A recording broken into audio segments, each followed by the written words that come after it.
Okay, welcome to the 22nd annual Story Prize event. I have to wait for Jay.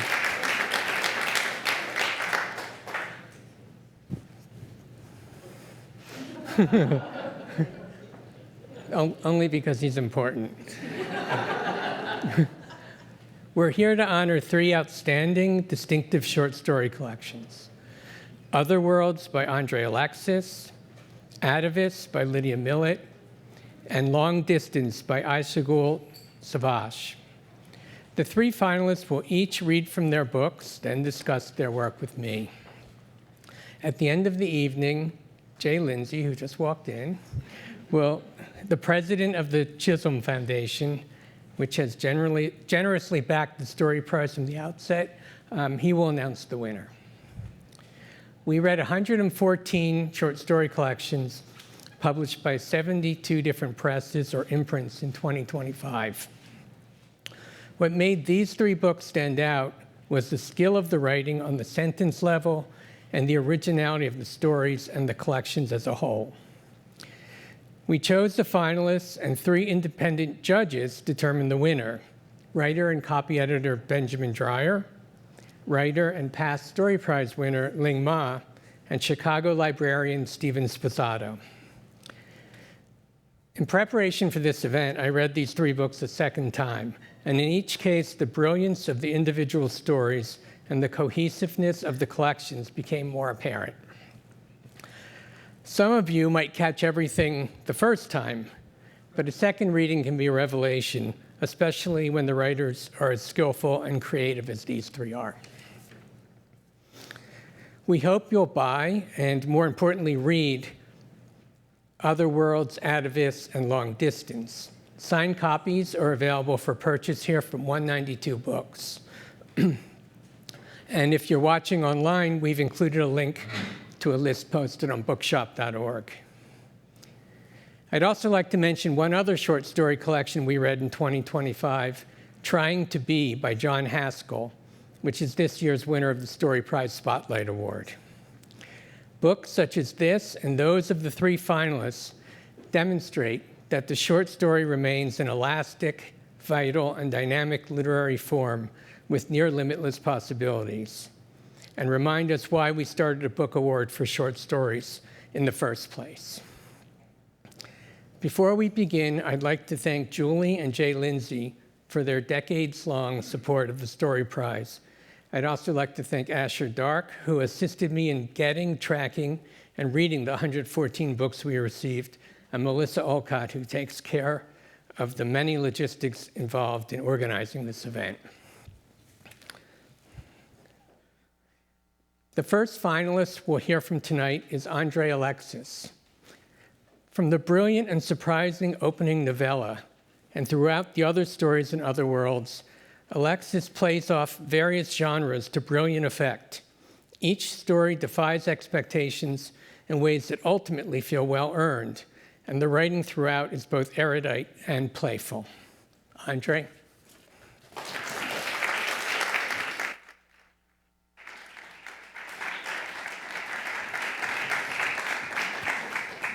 Thank you very much. I'm going to read from a story called Persongning, and I'm going to time myself so that it's only 8 minutes long. Here we go. Persongning, an appreciation. Persongning, an appreciation. Is that better? This better? Okay. Sorry about that. This is the first story in a bunch of, in a series of 5. From a collection, from a story called Persongning and Appreciation. And it starts with a quote from Persongning, who's a great Chinese writer. To do good without intending it merits no reward, though it is still good. To do evil without intending it merits no punishment, though it is still evil. Part 1, An Apprentice. Having been a much-honored lecturer at the University of Toronto, Médard Albuy retired at the age of 70 in order to find an apprentice to whom he could pass on all of the learning of medicine, both light and dark, that he'd accumulated in a lifetime of study. This search of his was unexpectedly arduous. For one thing, Professor Al-Boui, no longer affiliated with the university, found it difficult to attract suitable candidates.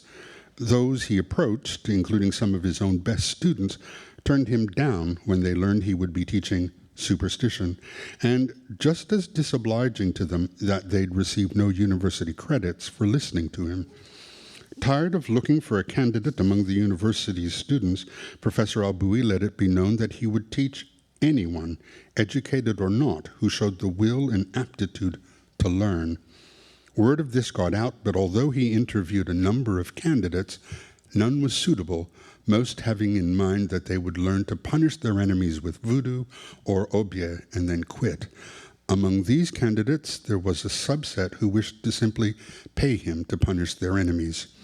So, after a year of looking, Medard, now simply Mr. Al-Boui, gave up his quest for an apprentice, feeling with some bitterness that he would sooner cut off a finger than share any of the precious things he'd carefully culled from a life's work. Perversely, it was when he abandoned his search that the city seemed to realize what it had missed. Candidates, serious candidates, some of whom he might have accepted just weeks before, petitioned him during the day, asking to be considered for apprenticeship. But having decided against taking on an apprentice, Medard set an impossible requirement for anyone wishing to study from him. They were to bring something dead back to life in front of him. He would, he said, gladly mentor anyone who could do this. There being none who could reanimate the dead, the number of candidates fell to 0. All the hopeful gave up, and Mr. Al-Boui was free to study, write, gather medicines, and practice the medical arts as he wished, in peace. One evening, as he was writing down the medicinal effects of willow sap, ground cumin, and warfarin, he heard a faint tapping as if the wind-blown branch from a tree were rhythmically ticking on his door, then stopping, then ticking again. As he lived on the 8th floor of an apartment building, the tree branch was unlikely. On opening his door, he was faced with a tall woman, 5'11", who dressed in a gray two-piece suit, white shirt, and black Blundstones. She was light-skinned and slim. Her white hair, a modest pompadour, lay on top of her head like a kind of wing, while the sides and back were buzz cut.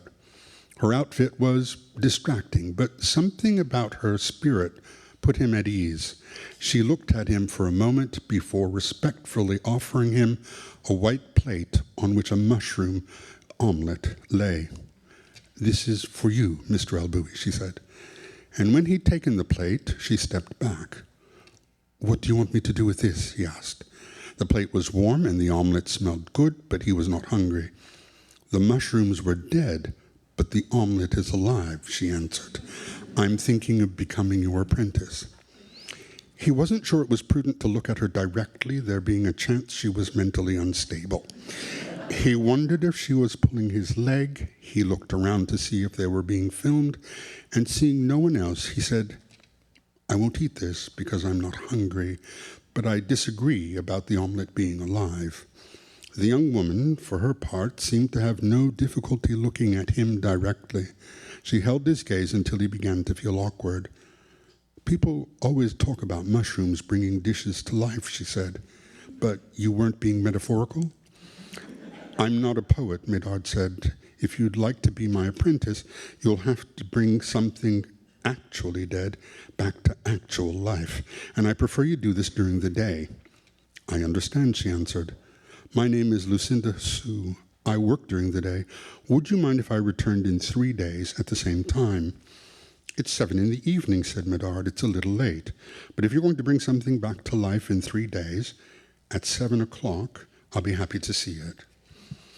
Before he could say anything else, Lucinda had taken the omelette from him and made her way down the stairs. 3 days passed, and at 7 o'clock in the evening there was the same gentle knocking at his door. Even though he was expecting it, the knock seemed to him so delicate that he could not associate it with the woman he'd met. Lucinda had not seemed wraith-like or retiring. It was her, however, dressed much as she had been, suit and Blundstones, but with a blue shirt this time. Beneath one arm, she was holding a shoebox, the top of which had been crudely punctured 5 or 6 times. After greeting him and entering his apartment, she said, "I've brought you a dead rat." "Bring it into my office," he answered, and led her into a large square room, no doubt once used as a bedroom, in the center of which there was a solid wooden desk and, more remarkably, floor-to-ceiling shelves against 3 of the room's walls. On the shelves, bottles and boxes, files, containers, and plants. Lucinda paused on entering, taking a moment to look around before nodding. A lock of white hair fell across her face, which prompted Medard's surmise that it was unusual to see a young woman of color with white hair. "Do you mind?" Lucinda asked. But she did not wait for an answer, instead placing the box on his desk, lifting its cover and withdrawing a large, immobile rat from within it. She then passed the rat to Medard, who, at a loss for what to do, put his palms together so that the rat lay unmoving on them. "Let's agree that the rat is dead," said Lucinda. And it did appear that the rat, its white fur groomed as if for a court appearance, was not alive. "All right," said Medard, "let's say the rat is dead." At these words, Lucinda spoke in a language that sounded like French and patted the rat on the side of its head as if waking a friend. To no one's surprise, a frisson shook the creature, and it came to life, sitting up on Medard's palms, sniffing its way as rats will, and agilely jumping to Lucinda's palm before climbing up her arm to perch on her shoulder. "Is this what you had in mind?" Lucinda asked. The truth was that Medard Alboui had nothing in particular in mind. He hadn't imagined that anyone would try to convince him they could raise the dead. So he had not tried to imagine what bringing a rat or any creature back to life would look like. He had a strong suspicion, however, that the rat had not been dead. If it had, would there have been any need for perforations in the shoebox? On the other hand, he did not want to call the young woman a liar. Something about her interested him. If the rat hadn't been dead, it had been impeccably trained, and that in itself was remarkable. "I'm not saying I don't believe you," he said, "but I'm not convinced your rat was positively dead." Both the rat, who was now on Lucinda's shoulder, and the young woman looked at him fixedly. It was as if each had one eyebrow arched, though, of course, the rat did not have eyebrows as such. "Well," said Lucinda, "I guess we're at an impasse. What do you suggest?" Why, Medard wondered, should he be the one to break the impasse? "If you'll come back in 2 days," he answered, "I'll provide the dead animal. If you can revive it, I'll take you as my apprentice." Lucinda and the rat on her shoulder both seemed to regard this as reasonable. "Then I'll see you in 2 days," Lucinda said. "My 8 minutes are up."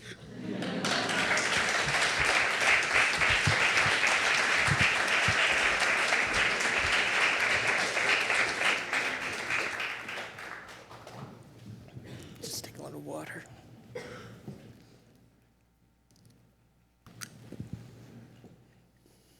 I obviously need this based on my speech at the podium.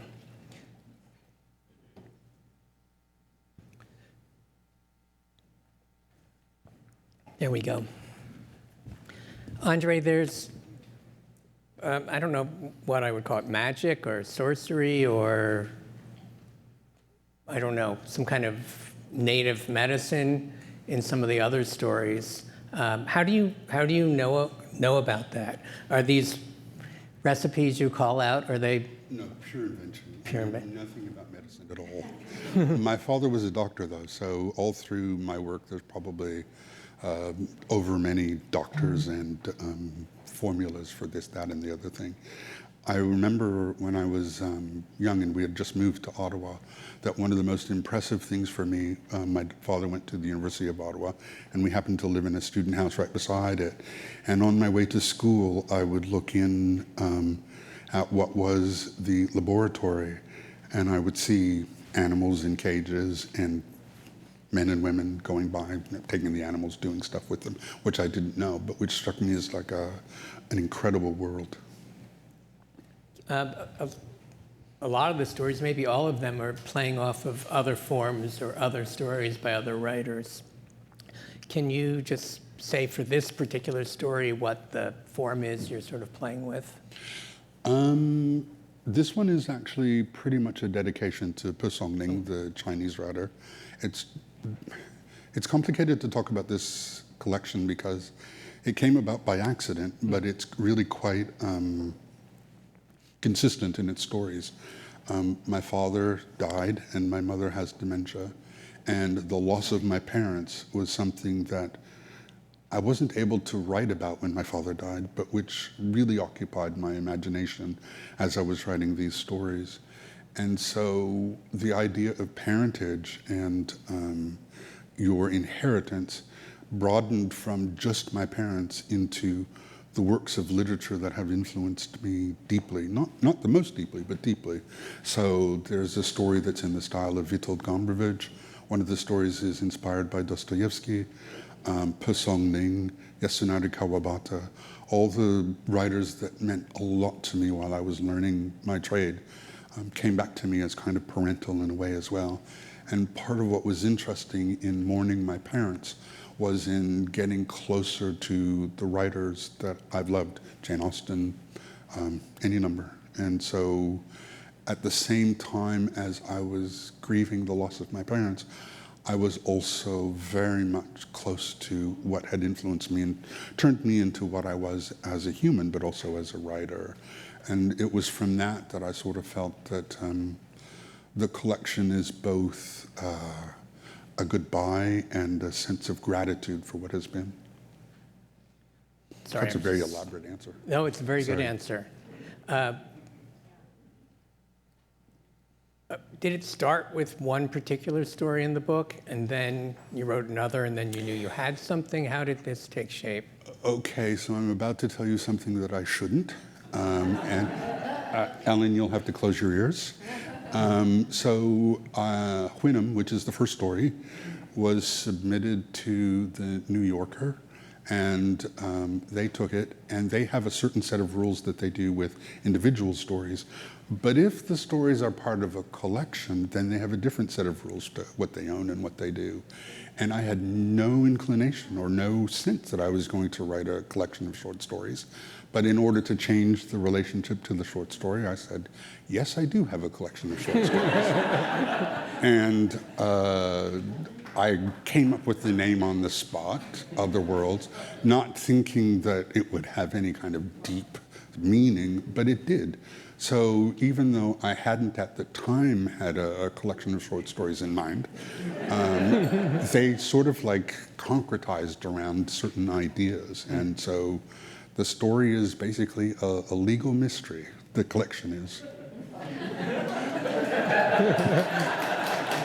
I hate to tell you this, but there's an editor from the New Yorker here. Shit. Sorry. There really is. Uh-oh. But I think now that the book's out, you're safe. Yes. Because you did write a story collection. There's the opening story. Thanks for betraying me, Larry. You said you didn't think you should tell us, but then you did. You can't blame me. The first story is a novella. And it starts in Trinidad, and that's where your family is from. What kind of influence did that have on this collection, across the collection? Well, because it is dedicated to my parents, both of whom are Trinidadian. I was born in Trinidad as well, so it's a looking back at Trinidad in some ways. I mean, I'm often asked what the connection is to Trinidad within me and what the connection is to Canada. Trinidad is where I first learned about language. It's where I first heard the English language spoken. It's the environment that is really, really important to me. And the distance that Canada has provided me from Trinidad, in a way, has allowed me to, I see it retreating, but I think of it more intensely as I get older. And so Trinidad is both a kind of retreating shoreline, at the same time as, you know, when it is retreating, you kind of have a sense of the largest things on the shoreline, trees, whatever. And it's that psychologically as well. The kind of bigger things stay in your mind and influence you. And so Trinidad has had that influence on me, and that the deep things have stayed with me. But they're filtered through Canada, which is a country that has allowed me to be a writer, encouraged me to be a writer, and has provided the kind of distance from Trinidad that has allowed me to carry that shard of Trinidad within me and watch its variations in my work. So it's important to me as the place of origin, but it's also important to me as a kind of place that I look back on and that is constantly creative in that way. Is it a place you go back to? Or? No. So No, a couple of years ago, I went back for the Bocas Prize because one of my books had been nominated for the prize. And I liked being there, but I was satisfied that I might never see it again. And in a way, that's because the internal Trinidad has a greater intensity for me than the actual island does. Some of my cousins still live there. It's the place that I was born. So there is something there that is irreversibly me. But I don't need the actual Trinidad in order to create with it. Was English your second language? English is my first language. French is my second language. Oh, French is your second language. Yes. French is important to me, though, because it provides a kind of backdrop to English that I like. And then I suppose my parents spoke a kind of Creole, which was frustrating and weird to me as a child. The last piece in the book, I think it's called an elegy. Is that what it's called? Yes, the essay. I take that's not a piece of fiction, but more an essay. Am I right? It is an essay, but I love the idea that it might be taken as a piece of fiction. I can't remember what Jenna, my editor, said about announcing it as an essay or not. It felt more that it comes within the rhythm of the piece. The book as a whole was interesting. That it could potentially be fictional or not, depending on how you approached it as a reader. So it was nice to mix those two things. Yeah, it sort of covers the themes of the entire book. Yes. So you could have put it first, too. It would have, in fact, directed how you read the other pieces. So it's better at the end so that it casts a reflection back. So if you're inclined, you can read them in the light of what you know at the end. Have you done anything like this before, where you sort of mixed forms? Constantly, yeah. Constantly, because I don't know how to express this easily, but for me, genre is an important aspect of fiction. I remember I was talking to Curtis Sittenfeld, and she made the point that what she felt that genre was whatever your editor or your publisher decided it was, that it was a kind of arbitrarily assigned to books. And I don't agree with that. I think that there are conventions of the Western and conventions of romance and conventions of vampire novels that are observed through those different genres. And that if you read enough of them, you can get familiar with those conventions and play with them. And what struck me as really interesting about playing with genre is that if God appears in a vampire story, for instance, it has a resonance within vampire stories that it doesn't have quite within Westerns, and that doesn't have quite within romances, that different ideas land differently if you are using different genre conventions. And in a way, by using genre conventions in that way, you can approach ideas from different perspectives, which is why I love genres and why I used an isekai, which is a Japanese genre, for the first story, because it allowed me to talk about certain things that I have talked about elsewhere, but in a different genre, which illuminates my ideas in a different way. I think most people are probably unfamiliar with that form. Can you just absolutely. And sort of say what isekai it is? So common that a lot of publishers ban the submission of isekais, but they're really common in Japan. And what it is, in essence, is somebody dies and is reborn in another world, a fictional world, or at a time that is different. So before their birth, long after their birth, the convention is that you die and that you are reborn, and you either have specific knowledge and you use that to succeed within the new world or to fail within the new world. Kind of a spoiler for the story. Yeah, I suppose. But the thing is that it's so conventional that if you know what an isekai is, you could read that in the wiki in 2 seconds. Plus, you don't know what that person will be reborn as, right? Exactly, and you also don't know how the person is using the conventions, it's about surprise in a way. So did you say that you came up with the title Other Worlds before you had written all of the stories? I had no idea I was going to write a collection of short stories. But yes. And did that end up guiding you in how you wrote them, or is it just a theme of your work that What ended fits? up happening was that it was appropriate for how I was thinking about things at that time. So the collection has stories that are about father dying, about the mother dying, about paternity, about maternity, and they sort of gathered around that title in a way that was unexpected because it was unplanned. But when you say unplanned, if I could come up with that title and then write a bunch of stories that are appropriate to that title, it was clearly within me at the time. So perhaps I didn't lie to the New Yorker. Thank you very much. Thank you.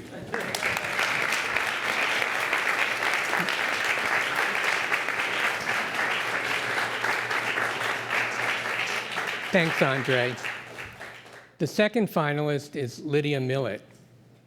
ATAVISTS depicts a world that will be familiar to many readers, a middle-class suburban enclave full of fretful parents and adult children uncertain about their future paths. In a time when the future itself is so fretfully uncertain. Though the intricately connected characters are rife with foibles, Millet skillfully depicts them with humor and affection. Lydia?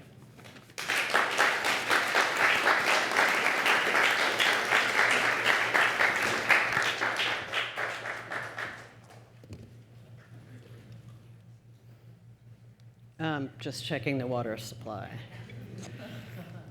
So this book is called ATAVISTS, and each story is an ist. So each is named for sort of its protagonist. So for example, there's tourist, dramatist, fetishist, mixologist, gerontologist, cultist, therapist, etc. I will read briefly from one called Optimist, which is the last in the book, and probably just about 3 pages. I'm not timing myself, so feel free to scream if I go over. Since he couldn't run distance anymore, Buzz had been looking for new hobbies, though he didn't call them that. There were some early misfires. She tried to be supportive. First, it was learning to sea kayak, which wasn't so easy, living an hour from the beach in light traffic, an hour and a half if there was a slowdown on the 10. He bought a starter boat and took lessons. But when the lesson package was used up, he said kayaking made his back ache. He hadn't mastered the rollover, tended to panic and feel like he was drowning. Next, it was welding, but that lasted 2 weeks. Then he decided to take up disaster preparedness. Ordered a lot of supplies, water filtration devices, dried out astronaut food, solar flashlights, silver blankets that stopped you from getting hypothermia if you were alone in the non-existent forest. She'd been like, Buzz, what are we going to need those for? You think we'll head up to Lake Tahoe in a disaster and then start freezing there? He cut back the limbs on a few trees that were near the house, in case of a fire that might come tearing in from the canyon. He didn't have a chainsaw, he said, but he could use his good old Sawzall. She watched from the back porch, nursing a margarita, afraid he'd saw off his arm, kept her phone on the table to call 911. But the expensive high-tech power storage unit that went up on the wall, that one did him in. After he failed to hook it up right and had to call in an electrician who openly belittled his efforts, he decided they were sufficiently prepared. The joint problems that stopped him from running had coincided with their empty nest. Liza off at college with their new son-in-law in tow, and then Nick moving out into a studio near the bar where he worked. Buzz had been pushing him to move out for months.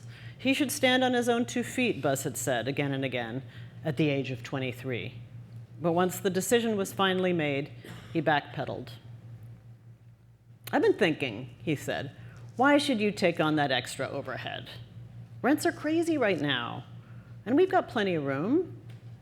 "Gotta go, Dad," said Nick, patted him on the back. "The rough beach slouches toward Bethlehem. Its hour come round at last." She'd found Buzz on a few occasions standing in Nick's empty bedroom, looking around like he was seeing it for the first time. "What are we going to do with all this space?" he'd ask when she came in. He started hinting that they should have a family project. Take in some refugees from Afghanistan. "You don't mean it," she said. "That's a huge commitment." "But why not?" he asked. "We can." "If we had a guest house, maybe," she said, "but as it is now, our privacy would be gone. Buzz, picture yourself coming downstairs for breakfast. You haven't had your coffee, you're wearing your boxer briefs. Let's say you tied one on the night before, watching a race and downing too many beers. The knees bothering you, or the hip, and there, sitting at the dining room table, is a whole family of Afghans." He shrugged. "It wouldn't be so bad. Maybe they're all wearing hoods and have those piercing green eyes, like the girl from the famous magazine cover in the 80s.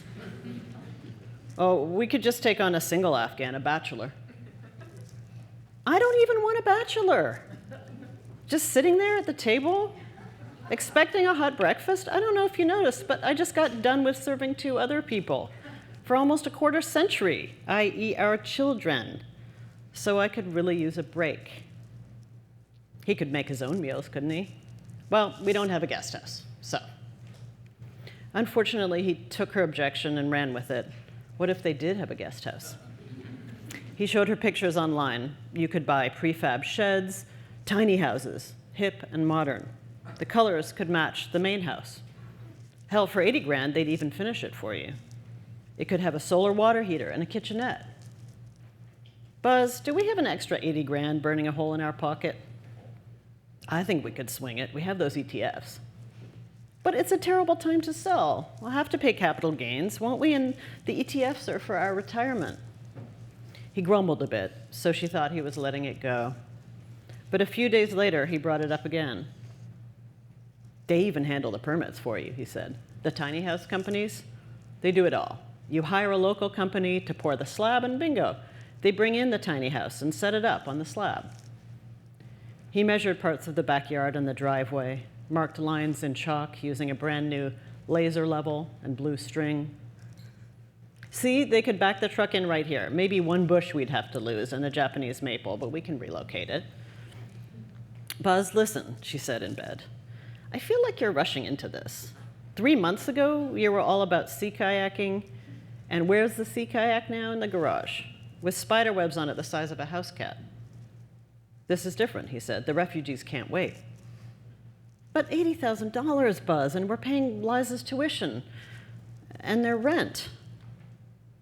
"It's an investment, Amy. There's a housing shortage in this state. It'll pay for itself if we ever sell this place." If she said yes, maybe he'd forget about it. Maybe the refugees would be like the sea kayak. And I will stop there.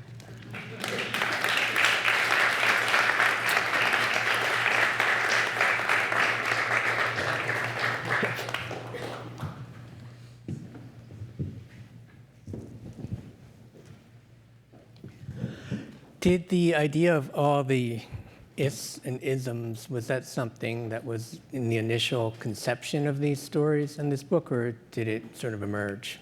A funny story. The New Yorker. That is a good question. I think in this particular case, it did sort of start out. The whole book was going to be called The Isms, and then some at my publisher, W.W. Norton, who may be present or may not, rightly pointed out that it's hard to sell a book when the title isn't a word. So that was a challenge. So it was going to be called the isms, or the ists, I guess. After the isms that we're all familiar with. I feel like we all know what an ism is, but an ist isn't quite as, I don't know, it's not quite as known a thing, I guess. So yeah, so it was, I always like to have like an organizing principle for a story collection.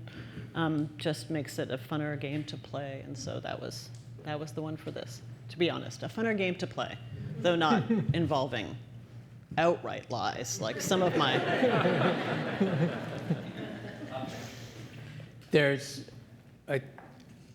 stories have I guess a constellation of characters in common, and each one is from a different character's point of view. So this last story, it mentions a character named Nick, who's in several stories and also has a point of view story.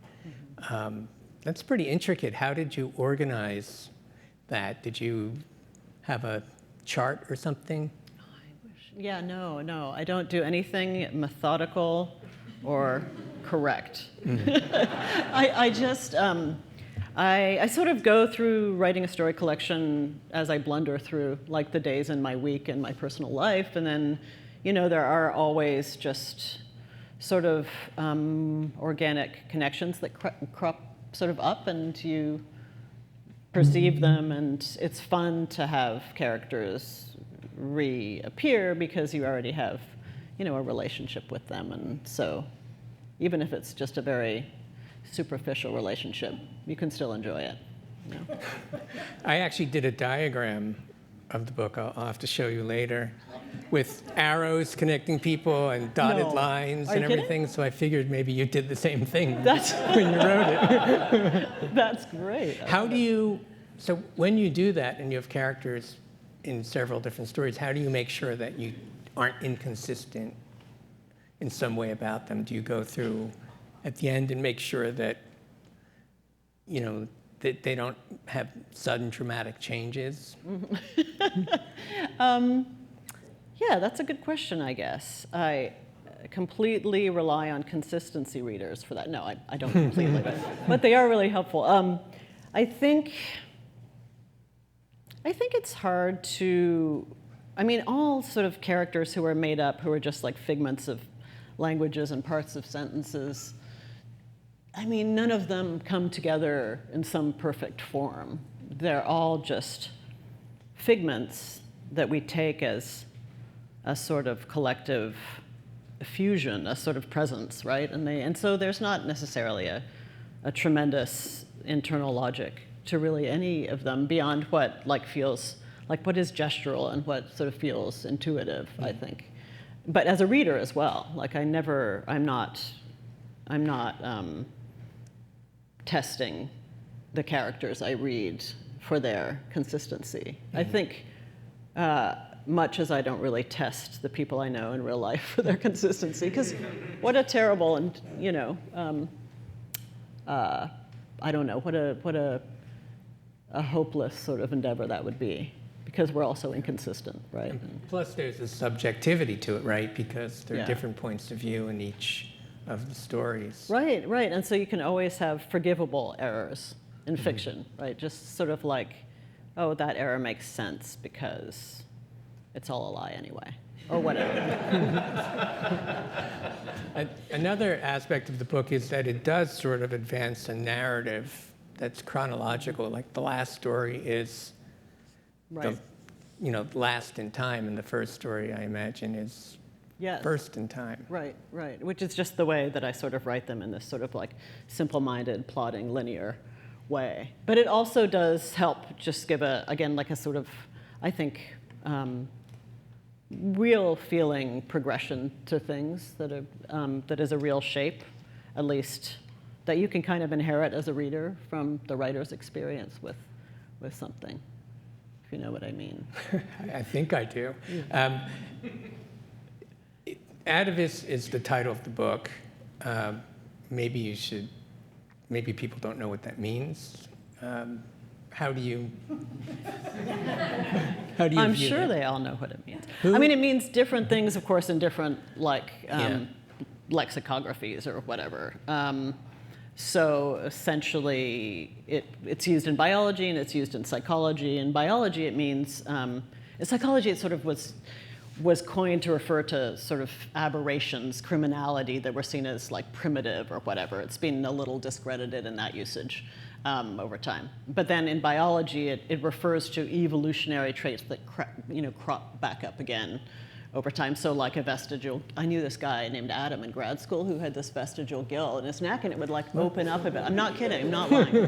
And it would open up, and lovely guy, very smart. It would sort of like weep little watery bits. And so, or things that other mammals have, certain kinds of cetaceans at a moment in their gestation while they're in the womb, have these kind of legs that were a part of their evolution way back when they were land mammals. But then when the fetus continues to develop, they lose those features. So it's sort of like in criminology, it kind of refers to recidivism. In biology, to ancient kind of primordial pieces of us that crop back up again, sometimes in inconvenient ways. So that was that. I didn't learn that word till I was in my 20s, but I feel confident that others in this room learned it earlier. Everyone in the room knew. Everyone knew, I know. At what point did that become the title, and was that a lens through which you viewed the characters in the stories? Yeah, it was after my non-word title was rejected by Norton. But I wanted to have an ist be in the title that sort of was a broad umbrella over all the individual ists, and I thought, well, they do sort of, in one interpretation or another, share that hearkening back to sort of past selves or past iterations of the self, or maybe like primal urges. It just covers a lot of ground, and I like that. Mm-hmm. Yeah. This was in what you read, but the characters are living in a Los Angeles suburb or town outside Los Angeles, and they're pretty much privileged people. In a way, that's almost daring to write now. How did you feel about those characters? Is there something about their privilege that... I hate all those with privilege. Uh-huh. No, I'm just Sorry, guys. That is the correct answer. I had just written a novel. The last novel that I wrote before this was called Dinosaurs, and was also about someone privileged economically and living in this basically Scottsdale, Arizona-like place and whatever. And I remember at least one critic who was not pleased with my choice to write this sympathetic account of this rich, heterosexual, cis white male, all these things. Mm. I could only really say that it was just this, you make a certain shape out of play, and sometimes that's the shape that it takes. And these characters, I love to write about LA, and that is one of the LAs I know best. It's not the only LA that I've known, but it's the one I've known best for a while now, is that sort of suburban, using too much water, walking frilly dogs version of LA. But this is also really a liberal enclave. Mm. And I think in the Biden interregnum was a particularly fruitful place to write about those kinds of the pitfalls of liberalism, perhaps, right, that we see sort of boomeranging on us now in the culture. Yeah, I feel affection for the characters, but I also feel like each of them is ridiculous in some way. Right. Yeah, absolutely, yeah. I mean, who among us looks in the mirror and does not feel those two different things? A fondness, at the same time, a contempt. Yeah. Well, and one other aspect of them being privileged that I think works well is that they're not worried about the next meal or paying the rent. They're worried about climate change. They're worried about the big things that are coming down the pike. Yeah. So And I think you can have both. You can have, and you invariably do, because we're just these individuals, these creatures, and in fiction especially, really these.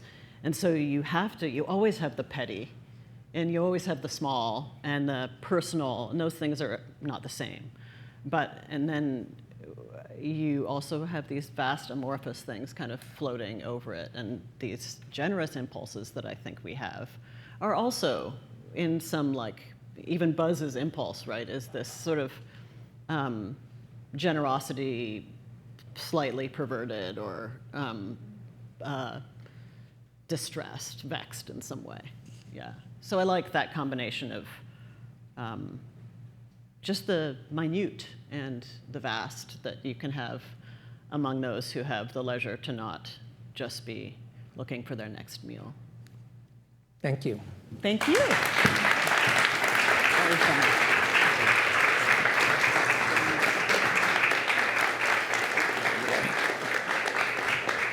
Only one left. Thanks, Lydia. Our third and final finalist this evening is Ayşegül Savaş. The stories in Long Distance often feature characters in transit between places at turning points in their lives. You start off thinking a story is about one thing, then the narrative takes a turn and reveals that it's about something else. The clean, straightforward sentences are very skillful, and the dialogue is as much about what isn't said as about what is. Ayşegül.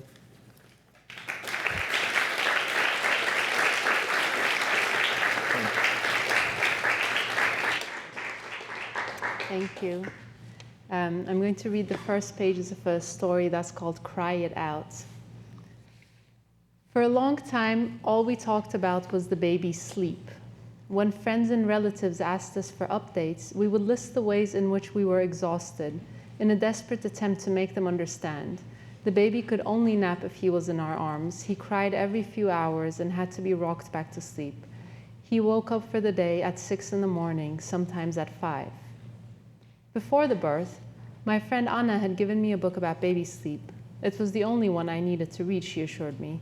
Just take my word for it, she said. This book is the one that works.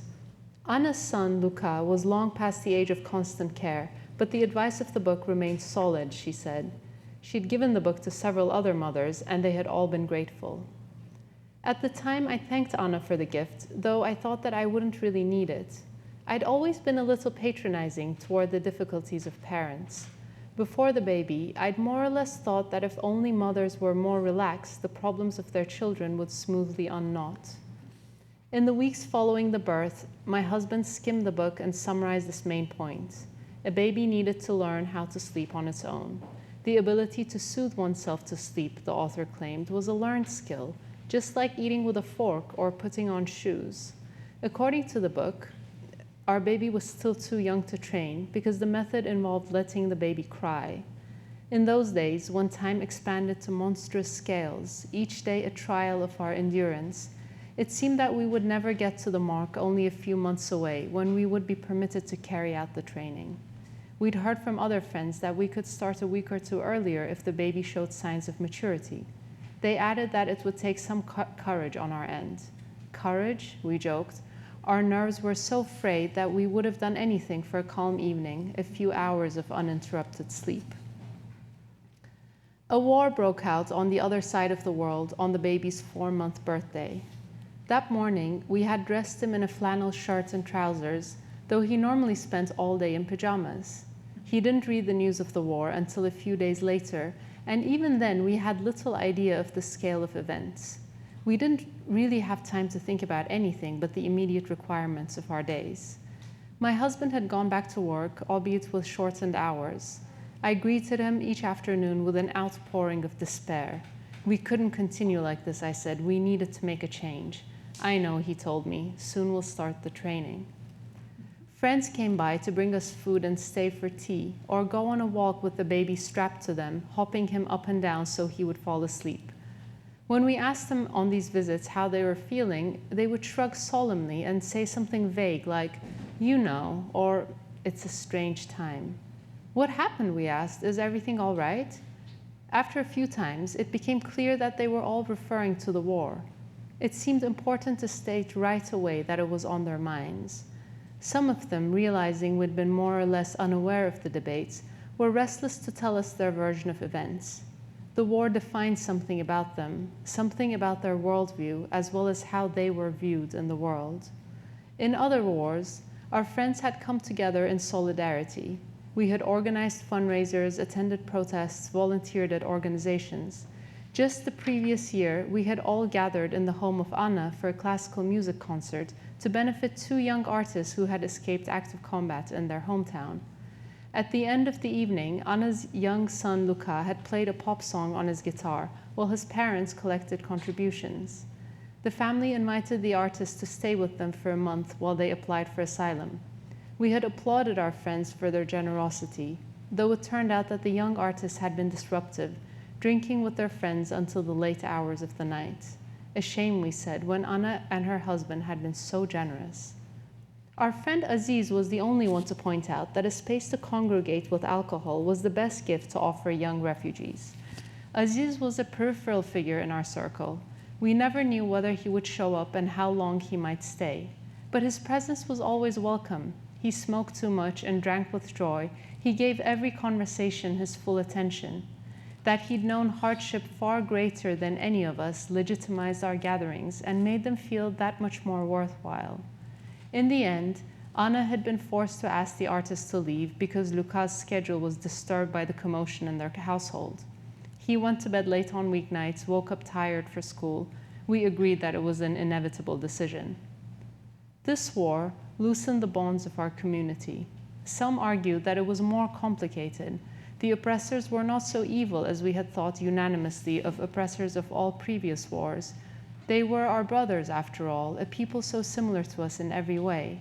Others said that to forgive sins in our own image was a greater evil than any other.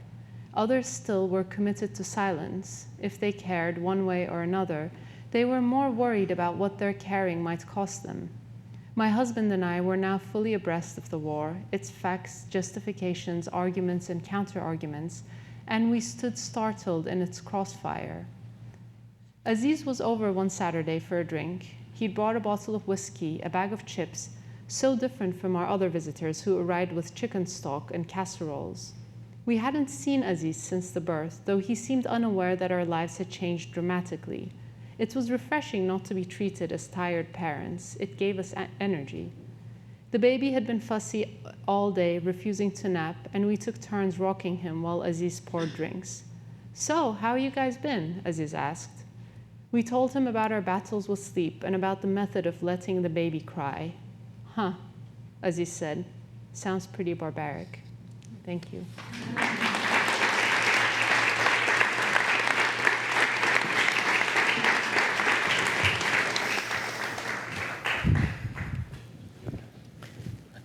Hi. Teaching or training a baby to sleep is one of the most contentious issues, I think, in our culture. When you thought of the story, did you know where it was going to go from there? Or did you think you were just writing a story about that? For almost all stories I write, and very different from writing a novel, I sort of know the entire story before I write it. And I've also noticed that in order for me to know a story fully, I need to have 2 elements to it. And in this case, it's this sleep training a baby and this war that breaks out, and how these 2 things, and the thing I didn't know when I started writing it, I knew that these 2 things go together, but I needed to write the story to figure out in what ways they would illuminate each other. And I think this is often the case in my stories, that I'm not really writing to find out what happens because I know it before I begin, but but I'm writing to find out how those two elements will be in conversation with each other, and what sort of a moral light they might take. This is probably a question you get a lot, but you are Turkish and you write in English. How did that choice come about? In many ways, I wouldn't necessarily say that it was a choice. It just came about. One reason, so my mother tongue is Turkish, but very importantly, I started reading. When I became a reader, I was simultaneously, my parents, we had just moved to London, and I simultaneously started reading in English and in Turkish. So my imagination formed in English as well. This is one reason. And I think a more important reason is that my husband is not Turkish, and he doesn't speak Turkish, and he's my first reader. So I think that the very practical reason is that I need him to read my manuscripts and tell me what to do about them. Have you ever thought about writing something in Turkish as opposed to English, or is that just your writer's mind is English?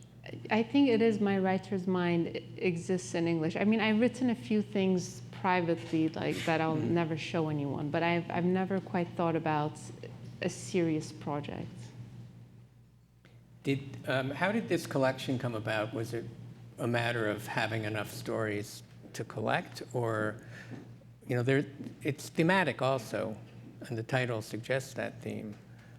So how did all of that happen? It was about having enough stories, although I had a lot of stories before this, and they weren't coming together into anything. I think it was also a matter of discovering what my own subject matter is in writing, or beginning to discover what my subject matter is, and that happened really alongside my journey as a novelist. And once I knew what that subject matter was, then I could sort of leave behind my earlier stories and start focusing on these. I wouldn't say that I necessarily say like these are the themes and let me write a story in the theme, but I somehow had figured out how to really fish out my own interests and how to say, oh, this is a topic that interests me. And I think, I mean, when I was just starting out, I thought anything interested me, which, superficially, like most things do interest me. Okay. But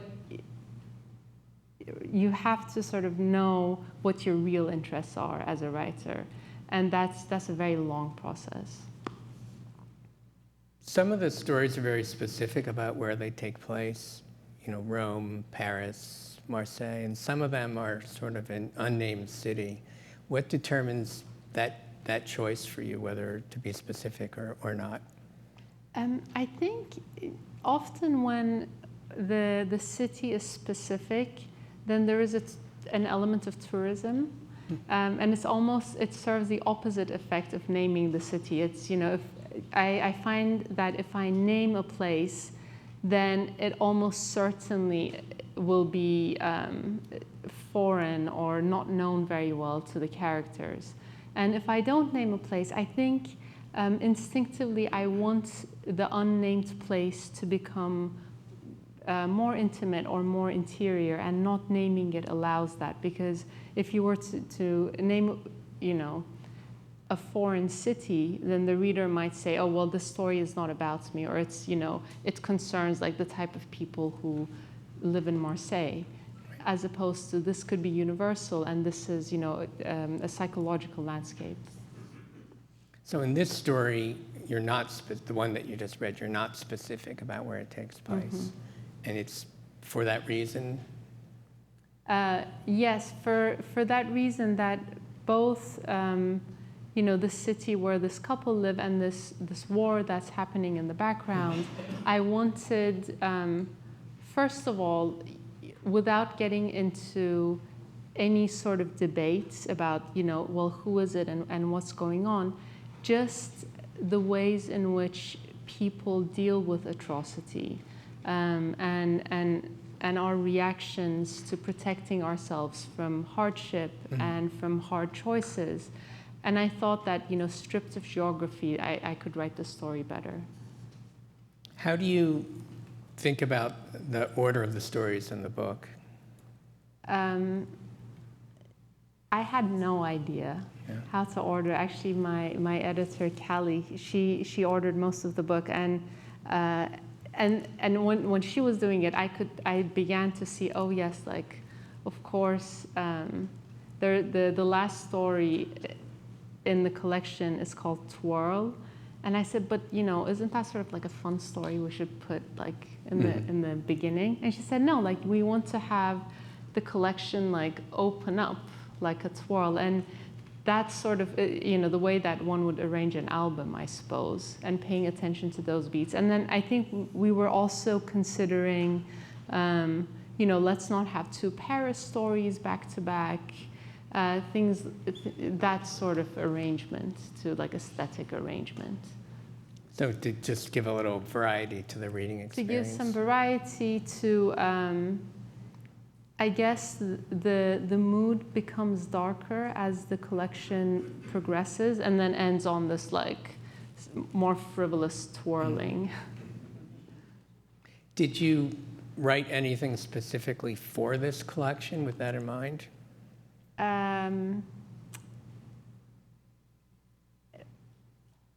We had the whole collection, and we're editing it.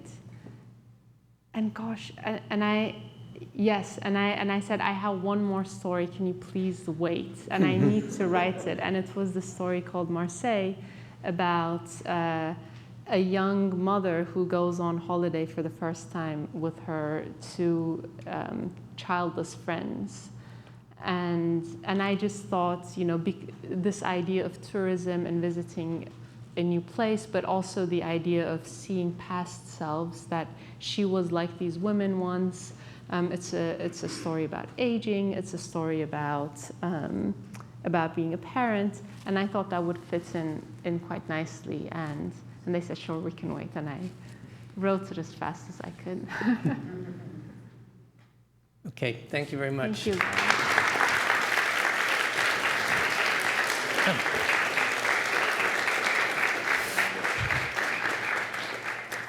Thank you, Ayşegül.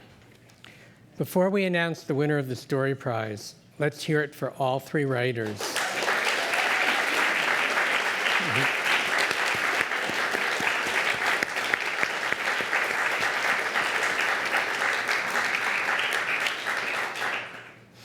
Any one of them would be a deserving choice.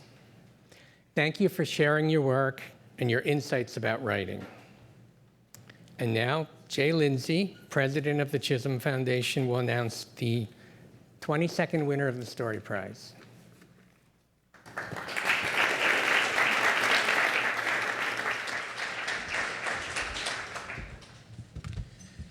Well, thank you all very much for joining us this evening for the special presentation and our exceptional authors.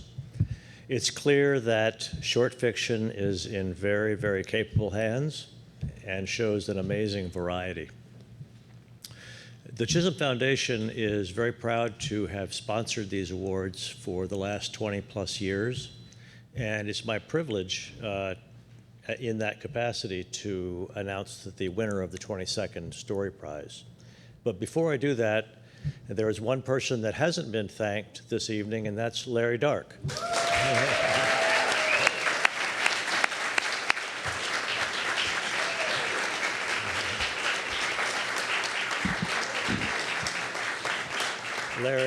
Larry, thank you so much for all you do for this award and for your great and insightful interviews. So, from amongst the 114 entrants into this year's competition and the 3 outstanding finalists, the judges have decided to award this 22nd Annual Story Prize to André Alexis.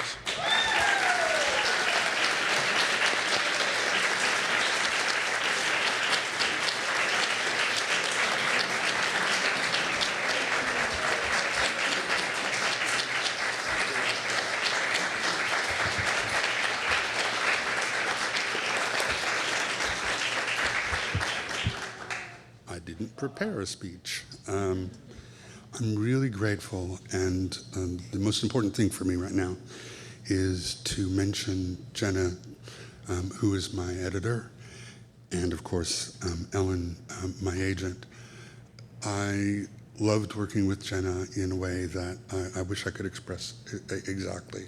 Someone who is as attentive to my work as I am, and who was really about making every story as good as it could be, as opposed to, flattering me or having anything to do with me. It was about the work. I want to thank also McClone and Stewart in Canada, and my partner, Elaine, and the Story Prize. This is a great honor. Thank you very much.